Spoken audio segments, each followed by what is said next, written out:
ಆತ್ಮೀಯ ವೀಕ್ಷಕರೆಲ್ಲರಿಗೂ ಹಳ್ಳಿಕಟ್ಟೆ ನ್ಯೂಸ್ ಚಾನಲ್ಗೆ ಪ್ರೀತಿಯ ಸ್ವಾಗತ. ವೀಕ್ಷಕರೇ, ಈ ದಿನ ನಾವು ಹೇಳೋದಕ್ಕೆ ಹೊರಟಿರುವ ವಿಷಯ ಏನಪ್ಪ ಅಂತಂದರೆ, ನಾವು ಕರ್ನಾಟಕದ ಹಲವು ಭಾಗಗಳಲ್ಲಿ ಹಲವು ವೈವಿಧ್ಯತೆಗಳನ್ನು ಕಾಣ್ಬೋದು. ಹಾಗೆ ಹಲವಾರು ರೀತಿಯ ಧಾರ್ಮಿಕ ಪದ್ಧತಿಗಳನ್ನು ಕಾಣ್ಬೋದು.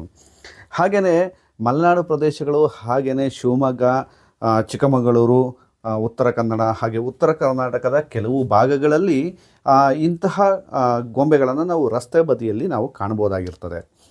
ಅಸಲಿಗೆ ಈ ರಸ್ತೆಯಲ್ಲಿರ್ತಕ್ಕಂತಹ ಬೊಂಬೆಗಳನ್ನು ಯಾರು ಮಾಡ್ತಿರ್ತಾರೆ ಮತ್ತು ಯಾತಕ್ಕೋಸ್ಕರ ತಂದು ಬಿಟ್ಟು ಹೋಗ್ತಾರೆ ಅನ್ನುವಂಥದ್ದು ಒಂದು ಕುತೂಹಲವನ್ನು ಮೂಡಿಸಿರುವಂತಹ ಸಂಗತಿಯಾಗಿರ್ತಕ್ಕಂತಹದ್ದು.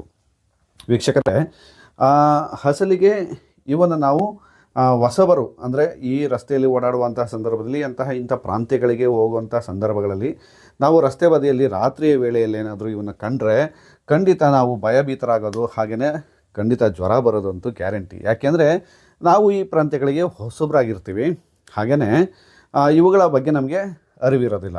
ಆದರೆ ಸ್ಥಳೀಯರ ಪ್ರಕಾರ ಇವು ಮಾಟದ ಗೊಂಬೆಗಳು ಅಲ್ಲ, ಅಂದರೆ ಯಾರೋ ದುರುದ್ದೇಶದಿಂದ ಮಾಟ ಮಾಡಿಸ್ಲಿಕ್ಕೆ ತಂದಿಟ್ಟಿರುವಂತಹ ಗೊಂಬೆಗಳು ಇವು ಅಲ್ಲ.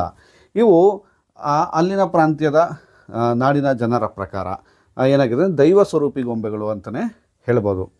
ಏನಪ್ಪ ಅಂತಂದರೆ ಇದಕ್ಕೆ ಕೂಡ ಹಿನ್ನೆಲೆ ಇದೆ. ಏನಪ್ಪ ಅಂದರೆ, ಹಿಂದಿನ ಕಾಲದಲ್ಲಿ ತುಂಬ ಕಡು ಬಡವರು ಇರ್ತಾಯಿದ್ರು. ಅವರು ಒಪ್ಪತ್ತಿನ ಊಟಕ್ಕೂ ಸಹ ಪರದಾಡುವಂತಹ ಪರಿಸ್ಥಿತಿ ಬಂದಿರ್ತು. ಅಂದರೆ ಬರಗಾಲದ ಸಂದರ್ಭಗಳಲ್ಲಿ ಇಂತಹ ಪರಿಸ್ಥಿತಿಗಳನ್ನು ಅನುಭವಿಸ್ತಾಯಿದ್ರು. ಅಂತಹ ಸಂದರ್ಭಗಳಲ್ಲಿ ಏನು ಮಾಡ್ತಾಯಿದ್ರು ಅಂದರೆ, ಉಳ್ಳವರು ಸಿರಿವಂತರು ಏನು ಮಾಡ್ತಾಯಿದ್ರಪ್ಪ ಅಂದರೆ, ಇಂತಹ ಗೊಂಬೆಗಳನ್ನು ಮಾಡಿಸಿ ಅವುಗಳಿಗೆ ತಮ್ಮಲ್ಲಿರ್ತಕ್ಕಂತಹ ಹಳೆಯ ಬಟ್ಟೆಗಳನ್ನು, ಹಾಗೆ ದವಸ ಧಾನ್ಯಗಳನ್ನೆಲ್ಲನೂ, ಅಕ್ಕಿ ಮುಂತಾದ ವಸ್ತುಗಳನ್ನೆಲ್ಲ ಒಂದು ಗೊಂಬೆ ಚಕ್ಕಡಿಯಲ್ಲಿ ಇಟ್ಟು ಅದನ್ನು ಪೂಜಿಸಿ ಅದನ್ನು ಎಳ್ಕೊಬಂದು ಕಾಡಿನ ಪ್ರದೇಶ, ರಸ್ತೆ ಪ್ರದೇಶಗಳಲ್ಲಿ ಬಿಡ್ತಾಯಿದ್ರು. ಬಡವರು ಏನು ಮಾಡ್ತಿದ್ರಪ್ಪ ಅಂದರೆ, ಇಂತಹ ಆಹಾರ ಸಾಮಗ್ರಿಗಳನ್ನು ತೆಗೆದುಕೊಂಡು, ಬಟ್ಟೆಗಳನ್ನು ತೆಗೆದುಕೊಂಡು ಉಪಯೋಗಿಸ್ಕೊಳ್ತಾ ಇದ್ದರು ಅಂಥೇಳಿ ಕೆಲವೊಂದು ಹಿನ್ನೆಲೆಯನ್ನು ನಾವು ಕಾಣ್ಬೋದು. ಹಾಗೆಯೇ ಮತ್ತೊಂದು ಹಿನ್ನೆಲೆ ಏನಪ್ಪ ಅಂದರೆ, ಊರಿನಲ್ಲಿ ಇರ್ತಕ್ಕಂತಹ ಜನರಿಗೆ ರೋಗ ರುಜಿನಗಳು ಅತಿಯಾಗಿ ಕಾಡ್ತಾ ಇದ್ದರೆ ಅಂತಹ ಸಂದರ್ಭದಲ್ಲಿ ಊರಿನ ಜನರೆಲ್ಲ ಸೇರ್ಕೊಬಿಟ್ಟು ಈ ಒಂದು ದೇವರನ್ನು ಪೂಜಿಸಿ ಊರಿಂದ ಹೊರಗಡೆ ತಗೊಬಂದು ನಿಲ್ಲಿಸ್ತಾಯಿದ್ರು. ಆಗ ರೋಗ ರುಜಿನಗಳೆಲ್ಲ ಊರಿನಿಂದ ಮಾಯ ಆಗ್ತಿದ್ವು ಅಂಥೇಳಿ ಅದು ಕೂಡ ಒಂದು ನಂಬಿಕೆ ಇದೆ. ಹಲವು ಪ್ರಾಂತ್ಯಗಳಲ್ಲಿ ಇದನ್ನು ಹಲವು ಹೆಸರುಗಳಿಂದ ಕರೀತಾರೆ. ಕೆಲವರು ಸೀಮೆ ದುರ್ಗಮ್ಮ, ಮತ್ತು ದ್ಯಾಮವ್ವ, ಹಾಗೆ ದುರ್ಗಾದೇವಿ, ಹಾಗೆ ಮಾರಿ, ಹಾಗೆ ಗಡಿಮಾರಿ, ಹೀಗೆ ಹಲವು ನಾಮಗಳಿಂದ ಇವನ್ನು ಕರೀತಾರೆ. ಆದರೆ ಇವುಗಳು ಯಾವುದೇ ರೀತಿಯಂತಹ ಕೆಡುಕನ್ನು ಉಂಟು ಮಾಡೋದಿಲ್ಲ ಅನ್ನೋದು ಒಂದು ಸ್ಪಷ್ಟವಾದ ವಿಚಾರ ಆಗಿರುತ್ತೆ. ಜೊತೆಗೆ ಇಲ್ಲಿ ಒಂದು ಮುಖ್ಯವಾದ ಅಂಶ ಏನಪ್ಪ ಅಂತಂದರೆ, ಇದನ್ನು ಯಾರು ಯಾವಾಗ ಎಲ್ಲಿ ಮಾಡ್ತಾರೆ ಅನ್ನುವಂತಹದ್ದು ಒಂದು ಕುತೂಹಲವಾದ ಒಂದು ಸಂಗತಿಯಾಗಿರುತ್ತೆ. ಆ ಊರಿನ ಜನರು ಏನು ಮಾಡ್ತಾಯಿದ್ರಪ್ಪ ಅಂದರೆ, ಈ ಒಂದು ಗೊಂಬೆಗಳನ್ನು ಮಾಡಿ ಅದನ್ನು ಪೂಜಿಸಿ ಅದನ್ನು ತಂದು ಆ ಊರಿನ ಗಡಿ ಭಾಗದಲ್ಲಿ ನಿಲ್ಲಿಸೋಗ್ತಾರೆ.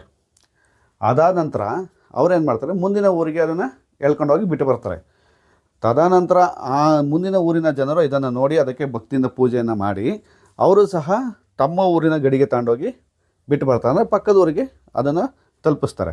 ಹೀಗೆ ಹಲವಾರು ಊರುಗಳನ್ನು ದಾಟಿ ಬಂದು ಕೊನೆಗೆ ಆ ಒಂದು ದುರ್ಗಾದೇವಿಯ ಸ್ಥಳದಲ್ಲಿ, ದೇವಸ್ಥಾನದ ಬಳಿ ಆ ದೇವರುಗಳು ಬಂದು ನಿಲ್ತವೆ. ಆಗ ಇಲ್ಲಿ ಅಂತಿಮ ಪೂಜೆಯನ್ನು ಇವಕ್ಕೆ ನೆರವೇರಿಸಲಾಗುತ್ತೆ. ಹಾಗೆ ಕೆಲವು ಪ್ರಾಂತ್ಯಗಳಲ್ಲಿ ಏನು ಮಾಡ್ತಾರೆ ಅಂದರೆ, ಈ ದುರ್ಗಾ ಮಾತೆಯನ್ನು, ಅಂದರೆ ಏನು ಈ ಗಡಿಮಾರಿ ಅಂತೇಳಿ ಏನು ಕರಿತೀವೋ, ಈ ದೇವರುಗಳನ್ನು ಕೊನೆಯದಾಗಿ ನದಿ ಹತ್ರ ಹೋಗಿ ಎಳ್ಕೊಂಡೋಗಿ ಬಿಡುವಂಥ ವಿಚಾರಗಳು ಸಹ ಇದೆ. ಮಲೆನಾಡು ಭಾಗಗಳಲ್ಲಿ ಅತಿ ಹೆಚ್ಚಾಗಿ ಇಂತಹ ಪದ್ಧತಿಯನ್ನು ನಾವು ಕಾಣಬಹುದಾಗಿರುತ್ತದೆ. ನಾವು ಕೂಡ ಈ ಒಂದು ವಿಚಾರವಾಗಿ ವಿಷಯಗಳನ್ನ ಕಲೆ ಹಾಕಿದಾಗ ಇಷ್ಟು ಮಾಹಿತಿಗಳು ನಮಗೆ ಸಿಕ್ತು. ಅದೇನೇ ಆಗಿರಲಿ, ಊರಿನಲ್ಲಿರ್ತಕ್ಕಂತಹ ಎಲ್ಲ ಸಮಸ್ಯೆಗಳ ನಿವಾರಣೆಗೆ ಗಾಗಿ ಹಿಂದಿನ ಕಾಲದಲ್ಲಿ ಜನರು ರೂಢಿ ಮಾಡಿಕೊಂಡು ಬಂದಿರುವಂತಹ ಈ ಗಡಿಮಾರಿ ಅಥವಾ ದುರ್ಗಮ್ಮ ಅಥವಾ ಸೀಮೆ ಮಾರಿ ಅನ್ನುವಂತಹ ದೇವರುಗಳಿಂದ ಊರಿಗೆ ಒಳಿತಾಗುತ್ತಿದೆ ಅನ್ನುವಂಥದ್ದು ಅಲ್ಲಿನ ಜನರ ನಂಬಿಕೆ ಆಗಿರ್ತಕ್ಕಂಥದ್ದು. ವೀಕ್ಷಕರೇ, ಈ ಒಂದು ಚಾನಲ್ನ ಮೊದಲನೇ ಬಾರಿ ನೀವು ನೋಡ್ತಾ ಇದ್ದರೆ ದಯವಿಟ್ಟು ನಮ್ಮ ಚಾನಲ್ಗೆ ಸಬ್ಸ್ಕ್ರೈಬ್ ಆಗಿ, ಹಾಗೆಯೇ ಲೈಕ್ ಮಾಡಿ, ಶೇರ್ ಮಾಡಿ ಅಂತೇಳಿ ಕೇಳ್ಕೊತೀನಿ. ಧನ್ಯವಾದಗಳು ವೀಕ್ಷಕರೇ.